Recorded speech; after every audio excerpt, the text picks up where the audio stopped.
Good morning, everyone. Thank you so much for joining us. My name is Jessica Kapkar. I'm the Communications Manager for the BBB serving Central Ohio. We're glad to have you here today. I'm going to shortly turn it over to our moderator, Scott Light, but I just wanted to do a few quick housekeeping things. I wanted to let you know that we are recording this webinar, so it will be available for you to reference back to and watch in your own time if you have things that you want to capture and don't get all of the answers right that second. If you do have any questions, please go ahead and feel free to put those either in the question box or in the chat box. We have a few questions that have already come in prior to the webinar, so we're going to start with those. But we do want to make sure that we answer any questions that our attendees have as well. So please make sure that if you have any questions, you're putting those again either in the question or the chat box, and we will get to those at kind of after we hear from our panelists. And with that, I'm going to go ahead and introduce Scott Light, our moderator. Scott is with Scott Light Consulting and brings decades of experience to clients who desire tactical and analytical precision in media relations, messaging, crisis communications, and community relations. He has his firm consults with companies like Deloitte, for example, and he works to enhance internal and external communications, build networks, and create an impactful community stamp. At heart, he is a passionate storyteller and content creator on all platforms. He may look familiar. He spent 25 plus years in TV news, telling stories as a news anchor, lead interviewer, political specialist, and the host of various public affairs shows and specials. Over the years, Scott was recognized by his peers with 7 Emmy Awards, including the 2020 Emmy for 10 TV's Democratic presidential debate coverage from Westerville. He's interviewed newsmakers like President Jimmy Carter, the Roman Catholic Cardinal Wilton Gregory, legendary athlete and champion of equality Billie Jean King, and civil rights icon Dr. Joseph Lowery. He is a Radford University graduate, and he and his wife reside in Dublin. And they have 2 college-age sons who are both proud Bearcats at the University of Cincinnati, which we were just discussing briefly. So Scott, thank you so much for being here with us, and I'm going to turn it over to you. Jess, thank you so much. We've got 2 terrific guests that I'm going to introduce to you in just a little bit. This is a super important conversation, especially right now. So Jess, again, kudos to you and to your team at the Better Business Bureau for putting this together. You guys always have really, really super interesting forums like this. So I'm just honored to be here. Let me get to those guests because these are the stars of the show here. And first, Matt Curtin, you see right there. Matt is the founder at Interhack, and he is a computer scientist. He is a cybersecurity expert. He leads Interhack's. He does a lot at Interhack, as you might imagine. Their professional practice. He addresses matters such as data breaches, intellectual property protection, computer crime, and the use of data in litigation as well. He's got a lot on his plate. He's a published author. He's the primary investigator of Interhack's Internet Privacy Project. He's a senior lecturer at The Ohio State University at their Department of Computer Science and Engineering. So, Matt, welcome to you. It's good to have you here. Thank you. All right. And also, Paul Toepfer is on the phone with us. Paul is joining us from Cincinnati. Paul is with the FBI. He has been with the FBI since 2007. Right now, in his current role, he is an intelligence analyst. But let me give you a little bit of Paul's backstory as well. He joined the FBI as a forensic chemist back in 2007. And then after that, he went to FBI headquarters and was a military technical subject matter expert at FBI HQ. And then he came back to Ohio, back to Cincinnati in 2013. And he is primarily doing things involving financial crimes on behalf of the FBI. So, Paul, welcome to you. Good morning. Thank you. I hate to start off with a correction, but I currently sit in Columbus. So I'm in the Cincinnati division, but I'm physically in Columbus. You know what? That is good to know. So no corrections always, because hosts can get things wrong. So absolutely, guys. I failed to mention that though, so it's mostly on me. No worries, no worries. Paul, why don't you start us off, because Wow, we could probably spend this whole forum going back and talking about what COVID has done to this entire landscape when we talk about cybersecurity, but maybe kind of put it in a nutshell for us. What have the last 18 months or so been like, again, in this whole landscape of cybersecurity with a global pandemic going on? Sure. Sure. That's COVID-related fraud is about 90% of my job right now. At the beginning, when the extra government program started in, what was that, about June of 2020, something around there, it really started taking off. The federal government through the CARES Act bolstered state unemployment insurance, and it's called under the program called Pandemic Unemployment Assistance. And that's just, if anyone, my wife had got laid off. Don't worry, she's in a much better job and much happier than she was before she got laid off. So, but when she was laid off, she got an extra, I think, $600 a month in federal unemployment insurance. So that was that program. And then also within the first CARES Act was a small business benefit called the Paycheck Protection Program. I'd love to hear if any of the business owners here was able to take advantage of that program. But you can take legitimate advantage of that program, but then thousands of people were taking illegitimate advantage of that program through fraud. So, and ever since then, the PPP loans have kind of gone away. You can no longer, businesses can no longer apply for those grants and loans.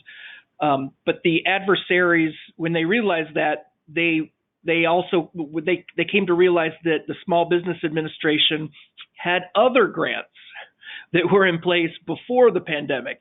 So when the PPP money got shut off, they quickly went over to the I'm trying to get this right, the EIDL, Economic Insurance Disaster Loan. So now they're defrauding that program, which doesn't have a whole lot to do with COVID, but you can use that loan, get that loan because of COVID, even though it was around before then. One last thing on the pandemic unemployment assistance, that is still being taken advantage of. When we first started detecting it, it hit some of the bigger states that had less oversight, like California, because there's just so many people on unemployment there. But since then, it has crept out to virtually every state's unemployment insurance program has been defrauded. And the one thing everyone needs to know about protecting themselves is just your general identity protection methods, because they've been using people's real identity. Someone that lives in Ohio, the adversaries are using their identity to apply for unemployment insurance in other states. So really just the hygiene, the personal hygiene, and internet hygiene and ID theft protection hygiene that you would normally involve yourself in. That's the best way to not be involved in that fraud too. Thanks. Paul, the fact that right out of the gate you can manage all the government's acronyms is impressive enough. So no, that was a great way to start. Matt, kind of similar question to you. Go back and kind of walk us through what these last 18 months have been like, the pressures put on experts like you and businesses, those small to medium-sized businesses, those BBB businesses out there, how they've had to, try to continue to protect themselves and their business interests in a global pandemic. Yeah, I mean, the big thing has been in just the way that people are used to going about their lives being changed creates a situation where it becomes difficult to detect an abnormality. We all have sort of a spidey sense. If something's out of place, we tend to be able to recognize it. If we get a phone call about something that we normally would get mail about, then that would be something that we would tend to detect. When you change somebody's working environment and put them in a completely different environment, and then you do it on a large scale so that everybody is disconnected, then you open up the door for all kinds of fraud. So in addition to the stuff that we've already talked about with government programs, we've seen a lot of things like organizations having people laid off or people leaving the company and they didn't shut off the email, and somebody figures out how to get into their email, and now they're reading, who's responsible for making payments and that kind of thing, and then sending fraudulent instructions for wiring. And so we've seen companies that they think they're paying bills, but they're in fact wiring money off to Lagos or someplace that they don't have extradition treaties with the United States. And so there's a lot of that kind of stuff going on. And then, add to that the kinds of pressures that in a lot of small organizations you have, just because you don't have a lot of people, you're juggling resources anyway. And like at my firm, I was called to active military service, and so I was out of the office, and so you got to deal with all that kind of stuff.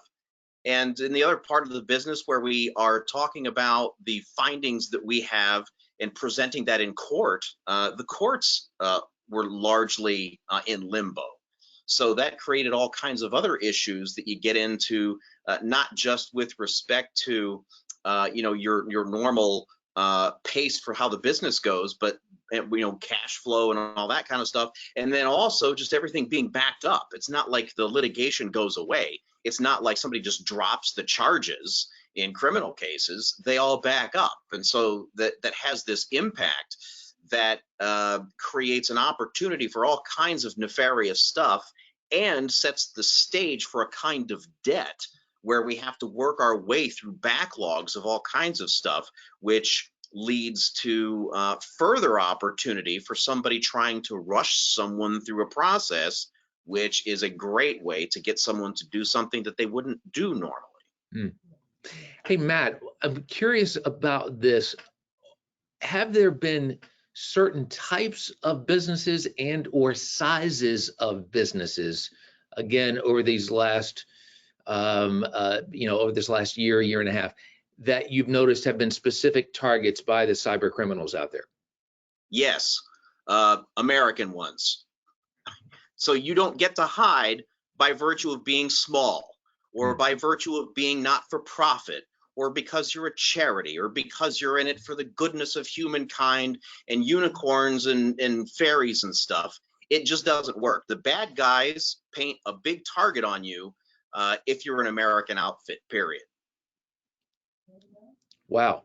You know what, Paul, can you pick up on that? Because, well, you're watching the interests of Americans for the FBI. Pick up on that theme a little bit that Matt just talked about. Yeah, interestingly, once everyone started quarantining at the beginning of COVID, including me for about 5 days before I went back into work in the office, I was monitoring very carefully to see if there was going to be any pause in the cyber criminal activity, and there absolutely was no pause. And in fact, not only was there no pause, but the traditional West Central African cyber criminals immediately started taking advantage of, the ones that were still doing the romance fraud, still doing the business email compromise, quickly pivoted to, not pivoted, but they quickly took up, in addition, fraud against those government programs I mentioned before. So those same actors around the world, it's not just West Central Africa, but places in Southeast Asia as well, like India, Thailand, and so forth. Those criminals started taking advantage of the very generous and programs that had no oversight, especially at the beginning. There's there's a lot more oversight from the Small Business Administration and the financial institutions that are lending out the money for the PPP and EIDL loans. There's a lot more oversight there. But for, I don't know, the first 8 months or so, it was Wild West, and there was a lot, millions and millions and millions of dollars of fraud coming out of the same traditional internet fraud groups. So, and like I said before, that have now pivoted to the more traditional government aid programs that were in place before COVID. So there was no let up, and there was a quick evolution toward taking advantage of these and knowing expertly how to take advantage of these new programs. And one last thing, how they took advantage of the pandemic unemployment assistance programs were, we believe that were a lot of stolen identity, lists of stolen identities with social security numbers and addresses and things like that on the dark web and on the open internet as well. So we believe that a lot of the big organized fraud activity for COVID-related fraud, came from those traditional areas of the world that are involved in the internet fraud. Hey, Paul, real quick, I'm taking notes from what, and Jessica, you can tell that both of us are from what you're saying here. I wrote down a number that you mentioned at the top of the form. Did you say you're 90% of what you're investigating now comes from? Well, you know what? Put that 90% in perspective. I wrote it down and then I didn't quite, have my notes fleshed out, and I can't read my chicken scratch. But I remember just taking note of that 90% number that you said that you're monitoring on your end. Excuse me. Sure. Yeah, 90% may be a little bit of a reach, but I used that number to emphasize how much of it we're seeing in even a small division field office like the Cincinnati office. Like I said, a lot of, for example, even some of our traditional financial fraud actors, such as those that were perpetrating corporate fraud and securities fraud, a lot of them around the country, I've read reports from other field offices that oftentimes some of their fraud actors in those traditional financial frauds also started taking advantage of the CARES Act and the COVID-related programs to defraud those as well. So when I say 90%, eventually, if something new comes across my desk or in my proactive investigation and research about just what's going on in the area that I cover, oftentimes it'll start out as a traditional kind of financial fraud, but then after I dig into it a little bit more, I'll see that they're also hitting the COVID-related government program fraud. So 90% may not be too high, but it's because eventually I'll see them pivot to the COVID-related fraud. Yeah, that's still a big number, Matt. We saw that you were nodding a lot when Paul was going through some of the scenarios that he has to investigate. The bad guys basically didn't let up at all, did they? No, not at all. And the thing is, I think a lot of people need to understand is that when we're talking about criminals and cyber criminals and all this sort of thing, we're not talking about, just random crimes of opportunity from somebody who might not have a well-oriented moral compass. We're talking about organizations. These are enterprises that have been created for the specific purpose of what they call making money. You'll see that language in ransomware attacks, and they'll say that, it's nothing personal. We're just here to make money. And if you look at where they are coming from, you're talking about impoverished areas of the world. You're talking about people that have been subjected to propaganda for their entire lives about how the United States has taken things from them. And so they think they're just taking stuff back. It's not any different from piracy that we have seen around the world today or historically. This is what we are facing, and the internet has created a situation where we now have everybody, no matter how good or how bad, is just a couple of router hops away from one another. There is no such thing as a good neighborhood on the internet. You know what, Matt? I'm glad you mentioned ransomware. Hey, Scott. Yeah. Can I jump in real quick? Yeah, of course. Yeah. So a couple of really interesting things from Matt. You know, I never thought to analogize, you know, the fraud, the internet fraud that I investigate with piracy, but it's exactly the same attitude. Like he said, that they just feel like they're making money. It's absolutely piracy, and I'm gonna. Matt, if you don't mind, I'm going to start using that analogy from now on. Yeah, totally. But I also wanted to point out that a lot of the times when I start digging into a specific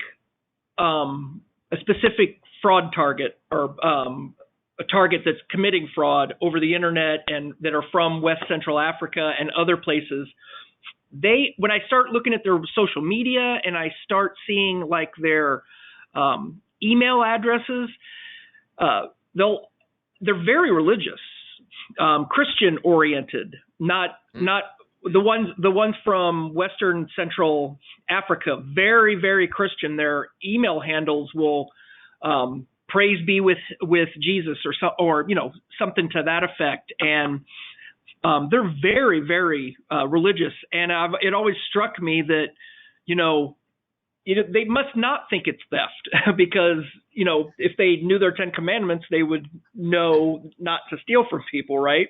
So I just wanted to jump in there and reemphasize what Matt was saying. No, I'm so glad you did. I will tell you. So this hasn't been that long ago. My wife and I were meeting some friends for dinner. The gentleman, again, friend of ours, he was late, and his wife said, yeah, he's had a rough day. So about that time, he sits down and goes, sorry, I'm late. Our company's been hacked. And we're like, what? And he said, yeah. And he said, we're negotiating the ransom. And you're just like, what? And you know, the thinking is, you know, that the federal government or General Motors or General Electric gets hacked, and no, this was a business in Central Ohio, and we're like, he goes and he's like, you know, these guys are, you know, super professional in their criminal approach, in that it was a negotiation. Just like you'd be, you know, again, the federal government or a General Motors may negotiate a contract. I mean, my jaw was just, you know, on the table the whole time during that dinner. Again, it's just, I don't know why I thought that it's only big companies that this can happen to, but no, this is happening every single day. So I kind of just throw that out there for both of you to pick up on that theme of this is a threat that's omnipresent. Yeah, if I could start the point about it, you know, being an American, that's going to paint a target on you. It doesn't matter what your size is. The only issue at that point is going to be the size of the ransom. And it's the kind of thing where, again, it's an enterprise. They've set the thing up. They have, you know, a number there are ways that you can get a hold of people to work with them, you know, through the issue, that they'll be happy to give you the key to decrypt all of your files, and here's the way that you contact them, and here's how the stuff works. And it is a business enterprise. They have made it so that it's very easy to do. They have made it so that it's very difficult to go outside of that. And it's, you know, so a lot of people will think about this in terms of a transaction. I got to get my business back. But an important thing to remember is that by doing this, they're obviously making a great deal of money, because they haven't spent much money in terms of development of a product or a service. There's been some, obviously, to develop the stuff, but not much. So they're raking in tremendous profits, all of which are being reinvested back into their operation. It's not a one-time hit and they run away. they reinvest it back into the organization so that it becomes more sophisticated, more nefarious, and gets worse. So every time that a payment is made, you are funding the next round of a more sophisticated attack to come back at you, back at your neighbors, back at your fellow countrymen. Paul, do you want to pick up on that? Yeah. Question for Matt, though, real quick. Have you ever seen where a ransomware actor did not unlock the computer system or did not unlock the data? Because I don't recall ever hearing of an instance where they don't. I have seen that. The cases where I've seen it have generally been where somebody didn't move fast enough. The bad guys tend to have a window of opportunity, and if you don't go fast enough, they might just disappear. Okay, but not as far as they've paid it and then the cyber criminal didn't end up fulfilling his end of the deal. I have seen cases where they were making the payment, and they never did manage to complete the transaction. So, which is to say, they never got their data back, but the money did go through. I mean, they released the Bitcoin, but they didn't get their data back. I have seen that condition. It's not common. I mean, the bad guys want for the reputation to be that that's how it's reliable. You will get your data back. That's generally the case, but certainly there are cases where I've seen it where it doesn't happen. Absolutely, and that was the point that's the point I wanted to make. That when we're often asked, what should I do? Should I not pay them? Or we will never tell a company to not pay it. We will always say at this point, like Matt was talking about, this is a business transaction, and it's up to the victim company to do a cost-benefit analysis of what they would gain and what they would lose in not paying. So, but I think, and Matt hopefully will agree that if a company's done, is diligent about backing up, is diligent about cybersecurity, hopefully you will be in a position where you say, go ahead and keep the data. I've got a backup, something like that. Yeah, totally. I mean, it's a lot of cases where we see people in big troubles where they have all their data backed up, but it's an online backup. The backup was the first thing that the bad guys encrypted, or where they're getting more sophisticated and they're finding data that's not encrypted. The bad guys find that and they exfiltrate it, and then they encrypt the copy of it at the company. And now the bad guys have an unencrypted copy. So now there's two things you got to deal with. Number one is you got to pay to get the key to unlock your copy of it. Number two, you got to pay them not to expose it to the rest of the world. And then you run into all kinds of issues where, with whom are you conducting business? I mean, is this a terrorist organization that's been designated by the government as a terrorist organization? Or are you illegally funding an operation like that? If you don't know who the counterparty is, this is scary stuff. I mean, it's very, very easy to get into really bad territory here. I mean, if you're in the situation, you're dealing with very bad guys. This is international crime. And things. This is very, very deep water. You can get in big trouble real quick. Do those international criminals, if they hacked into Acme Corporation one time, do they circle back in a year and say, "Hey guys, we're back, and yes, we did this again, and yes, we want more money"? I've seen it. Yeah, I was just gonna say, maybe not be the same hacking team, criminal hacking team that is locking up your data a second time, but they talk to each other and they share data. The different groups will talk to each other and share their data with each other. So I wouldn't be surprised, although someone working at our headquarters level that's looking at ransomware and cyber criminal action from a 100,000-foot level might be able to better answer that question. But I could definitely see a situation in which a second different hacking criminal actor would target a company that was targeted previously by a separate actor. And Matt, you could see that situation too?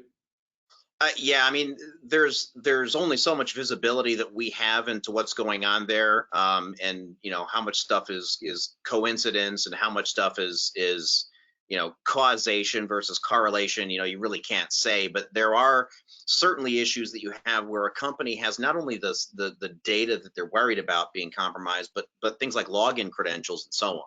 The login credentials might be taken, not sold back to the company, but sold on the black market to somebody else who then buys it and uses it to target the same organizations. Like Paul's saying, they're talking to each other, they're doing transactions with one another. So it's not like there's there's somebody who has it in for a particular company and targets it that way, but companies that don't protect themselves, that are not hard targets, and go through a thing, and they think they do a quick transaction, and so they got their data back and they just go on with their lives, and they haven't made any changes, are probably going to wind up getting hit again, whether it is caused by something that was released from the first go around or not. It's pretty difficult to say, again, like, unless you're talking about the 100,000-foot view, where they're able to take a billion of these little data points and start tying them together. That's stuff that very rarely makes it to the public, unless you're talking about prosecution stuff. Let's come back to the BBB in this instance. The BBB has all kinds of research and data out there, and the research shows that there's a lack of expertise and also a lack of understanding sometimes when it comes to small businesses not investing enough in their cybersecurity. Where can those small business owners find, maybe it's free or at least affordable cybersecurity resources out there?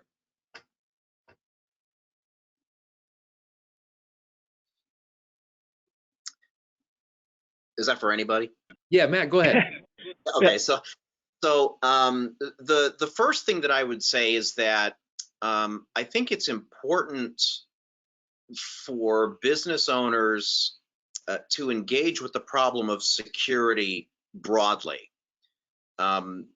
We very often tend to be very tactical, very transactionally focused, and it's a lot of whack-a-mole kind of stuff.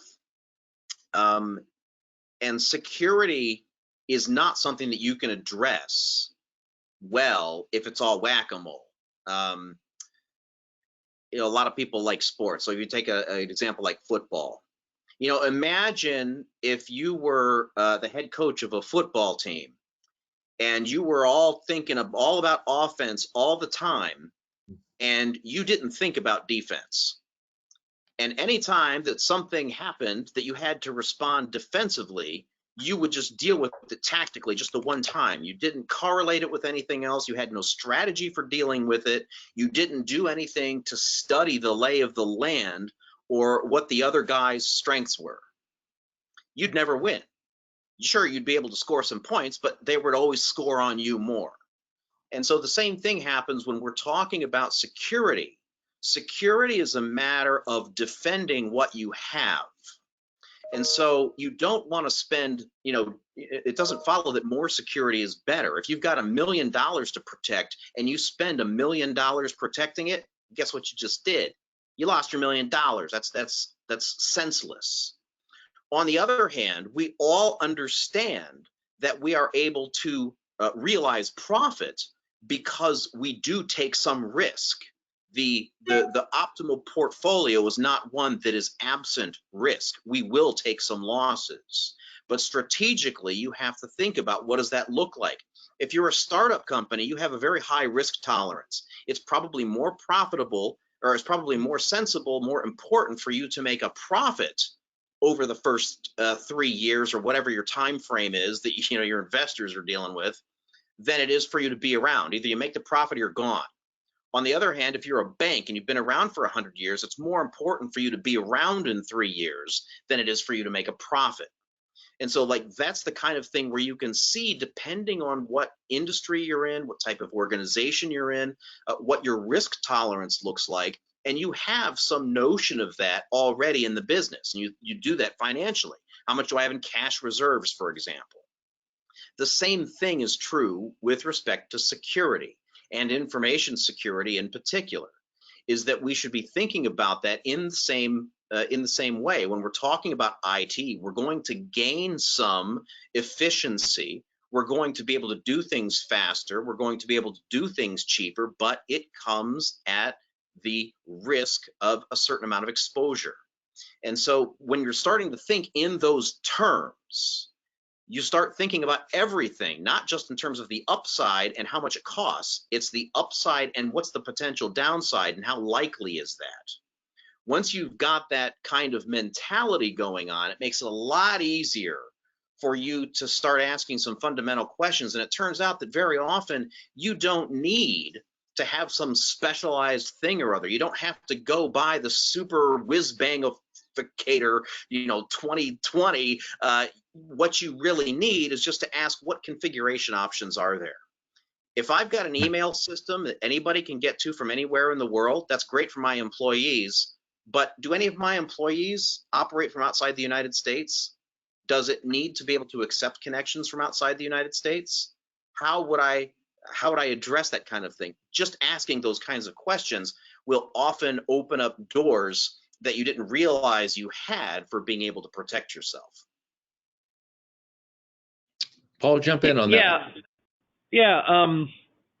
Couple of things, thinking about a holistic defense to these kind of fraudsters. I'm assuming,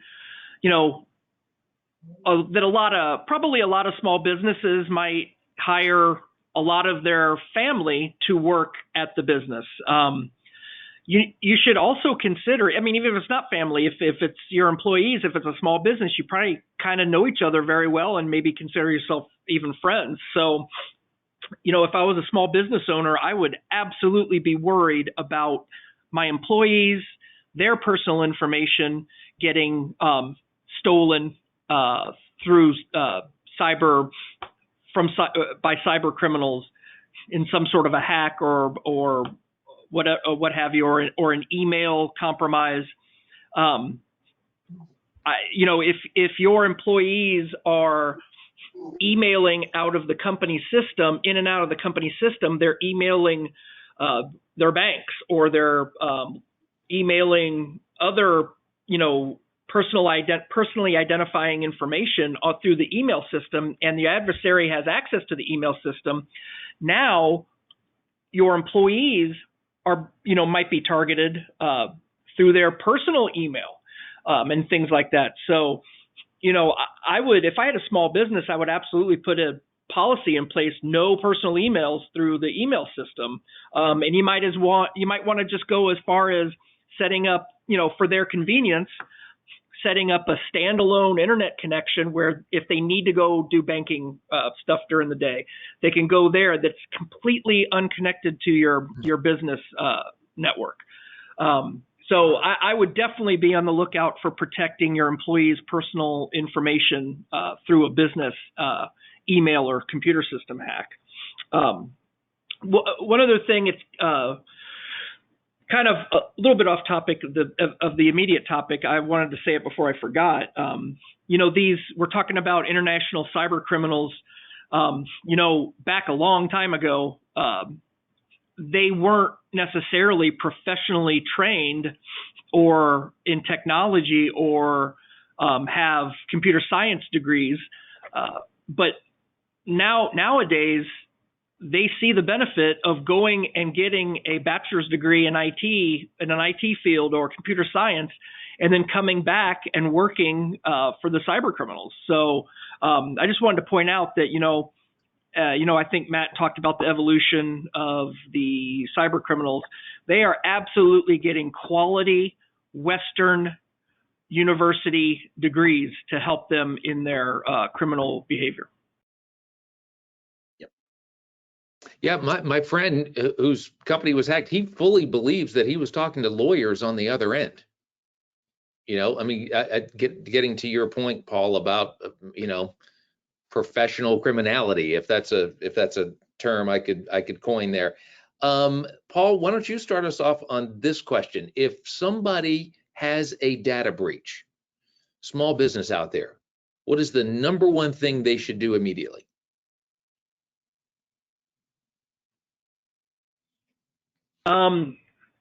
Yeah, a data breach. I usually work the fraud angles, but as far as my angle for that would be, you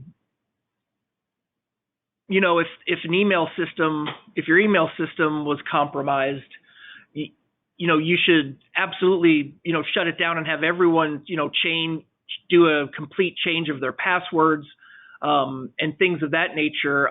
You know, what we tell people that will call into us and say, you know, a small business would call in and say, hey, we have a ransomware, or we had this data, like a fully technical computer intrusion type of situation.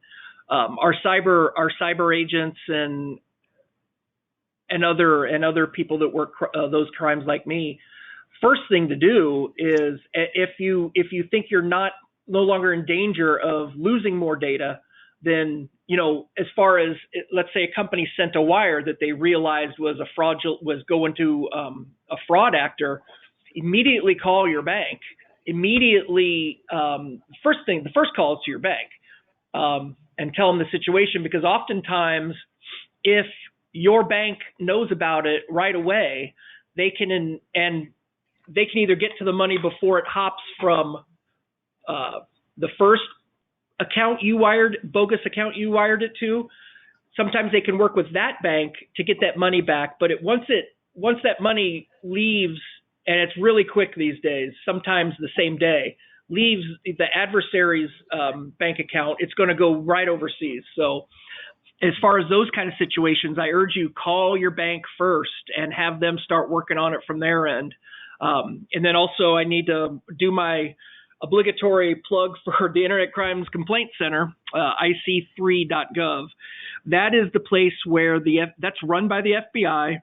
That is the place to, maybe your second or third step, but awfully really quickly, you need to go to ic3.gov and file a complaint there, because if I can tell you right now that there's a unit at headquarters, FBI headquarters, that reads those complaints. That unit started out not being able to read them all because they didn't have enough people within a few days. But I think a lot of the time now they are sifting through complaints that day or within hours to triage which ones we're able to do something with. So we always tell people 72 hours. If you can tell us, the FBI, within 72 hours of a business email compromise or other sort of wire that you've given out fraudulently, there might be something we can do about it. But after about 72 hours, it becomes just a historical piece of intelligence for us, really. So ic3.gov, that is monitored very quickly these days, and your bank's got to be the first call. Okay. Matt, first thing to do? Call your lawyer. The reason that you want to do that is that you want for your actions to be guided by counsel. Lawyers, they're going to have people who understand the details of whatever situation you're handling. So, you know, if the person that you go to is the same person that handled your will and set up this other stuff and does a whole bunch of other things, that's probably not the right lawyer to go to. You should get a referral to somebody who understands the situation that you are handling or works in a firm where they've got partners that they can consult. A lot of business owners are hesitant to do that because they start thinking, oh my God, they're going to charge me $400 every time the phone rings. That's probably the least of your problems right now. And so there are things that you can do. So for example, when my phone rings, one of the first things that we'll ask before we get into any details is if they have called a lawyer. I will have my firm engage, but through counsel, because we don't know what we're going to find. We don't know what we're going to get into. And we don't want for the situation that's already bad to turn into a situation that's even worse. We are compounding the problem and now taking on additional exposure, additional liability, when in fact it might be that there's an order of events that we can follow that will all do the same thing, but the order will prevent us from getting out ahead of our skis and running into additional problems. But those are going to be things that happen quickly. This is not something that you do the next day. I mean, I'm actually surprised if somebody's in that situation that they went out to dinner that night. I mean, we actually have specific procedures that we put in place for when we're handling an incident, so that we can literally work around the clock in some cases, without people staying awake for 2 days and that kind of thing and running into other problems. But I mean, it's the kind of thing, like, 72 hours. I mean, that's an eternity for something like this. So if you're making that phone call to your lawyers, your counsel, you're talking to somebody who then has experience in whatever the situation that you have to deal with is, and it might be technical, in which case it's probably going to be a firm like ours. It might be more of an insurance thing that you're dealing with, but you're going to have to get on the right track. And then, yeah, I would also say that IC3.gov, you do want to make those reports. One thing that you should also be aware of, a lot of people are surprised, is that while law enforcement generally and the FBI in particular, in our experience, has been very sympathetic and they want to listen and they want to help, they're not going to be able to tell you what's going on. It's not like with your lawyer, they're going to tell you every day, here's the developments and so on. A lot of the stuff that happens is going to be behind the scenes. That doesn't mean that it's not valuable or important for you to make those reports, because they're going to be correlating a lot of those things together.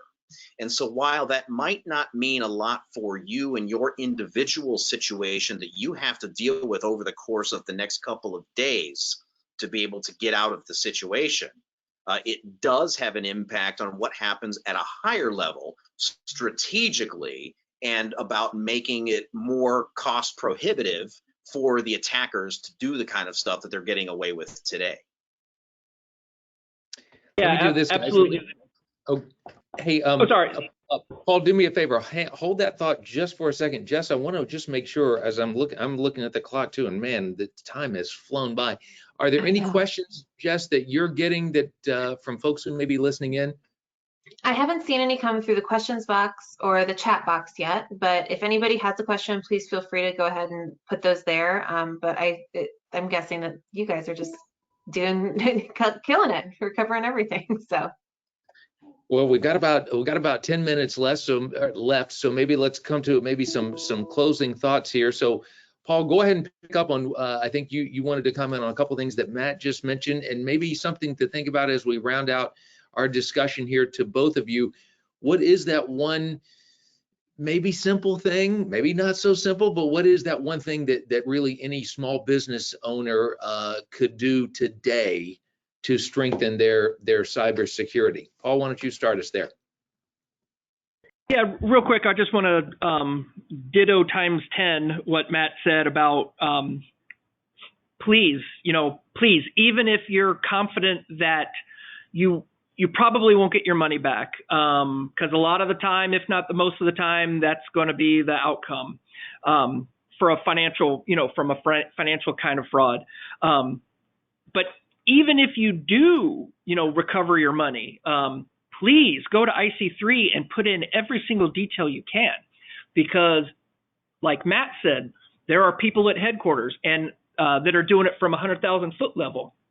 And myself, I will see an IC3 complaint, and the IC3 unit at headquarters actively forwards potential IC3 complaints from our area that have a good potential for having some sort of outcome. I will get that across my desk, and even if we can't get your money back, oftentimes I can connect your situation through the bank account that you made your wire to. I can connect your situation to a bigger case, let's say in Washington field office. where, you know, your data will be very helpful in catching the guy. And also just from a historical perspective, I can go in myself to IC3 on the back end and do research. So please, please, please, please put your information into IC3, regardless of whether your situation has already been resolved, because it will help us. I guarantee you. One last thing, one protection measure that would cut off these fraudulent wires from business email compromise, internal controls. If someone in your finance department gets a bill or gets an order from somewhere that use an internal control mechanism where you're not just emailing your boss for approval to make that payment. Walk down, a small business or shout through the door, "Hey, Larry, can I make this payment? They said that you approved it." Well, physically going down and talking to the approver could block a lot of these frauds from ever happening. So get an internal control mechanism where you are either face-to-face talking about a purchase or on the phone, you're talking to your boss who's right down the hall. That would go very far into preventing these types of financial BECs from happening. Matt, same question to you. Yeah. Again, a lot of people think, "Oh, I'm a small business. I'm, all of the odds are against me, and I don't have anything that works in my favor." The familiarity with your coworkers is a security feature. And so the whole idea, like a lot of these things, when somebody is trying to get in, they will create accounts that look like somebody else's account. They'll put your boss's name on it. They'll put your controller's name on it or whatever. But that whole thing and they'll even text. But if you call the number, if you call a known number, you talk to them on the phone, you have that way to authenticate that you are talking to the person you think you are, is absolutely huge. The other thing is that in the state of Ohio, there is a particular provision that we have. The Ohio Data Protection Act does also give you some protection in the event of a data breach against certain types of lawsuits and that kind of thing that can follow if you are taking certain steps, which include the operation of an information security program. It doesn't mean that you have to have an enormous thing and it's going to cost you $10,000 a month and all this kind of stuff and be in a constant state of audit. But if you have a rational means that you are addressing and managing cybersecurity, then that is going to give you an affirmative defense against lawsuits. And so there are various programs. My firm has them. Other firms have them that you can subscribe to that give you a little thing that you can work with every month that helps you to stay on track and can give you what you need for that affirmative defense. The big thing is to be aware of the potential and to engage with it without letting it consume you. If you think about it, if you can visualize the bad thing, then in the event you find yourself there, you're going to be much less shocked and much better able to engage with the actual problem at hand. Well, Matt, Paul, wow, we could have talked for hours. Seriously, I mean, this has absolutely flown by. So thank you both for your, true expertise in these respective areas. And Jessica, with that, we'll throw it back to you. Well, yes, I want to say thank you to all three of you for taking the time to be here with us today. It was great information. I agree with you, Scott. It flew right by, and I think the conversations and the questions, I think those are going to be super helpful for our accredited businesses. So I appreciate you all taking the time, and I just want to remind all the attendees that we did record this, so you can find that on our YouTube channel shortly after this, so you can access that there.